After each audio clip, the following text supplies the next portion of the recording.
Weekly once అండి, దయచేసి పిల్లల్ని తీసుకొని ఏదో ఒక గుడికి, మీ వీధిలో ఉన్న గుడికైనా వెళ్ళండి. లేకపోతే గుడుల మీద, దేవీ దేవతల మీద ఉన్న అనేక అనుమానాలు పిల్లలకు తెలియక ఈ రోజు దారి తప్పడానికి కారణమవుతుంది. ప్రపంచంలో ఏ మతానికి లేని ఒక గొప్పతనం సనాతన హైందవ ధర్మానికి ఉంది. అది మీలో ఎంతమందికి తెలుసు చెప్పనా? మీరు ఏ మతాన్నైనా జల్లెడబట్టండి, ఆడవాళ్లను దేవతలుగా పూజించే సంస్కారం ఉండదు, దేవతలు ఉండరు.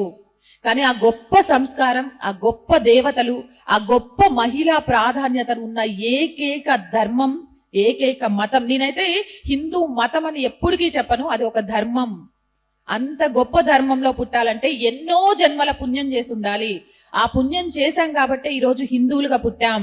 మరి పుట్టినందుకు హిందువులు అంటే ఏంటి అనేది నిరూపించాల్సిన సమయం ఆసన్నమైంది. ఆ సమయానికి ప్రతి ఒక్కరం కూడా సిద్ధంగా ఉండాలి.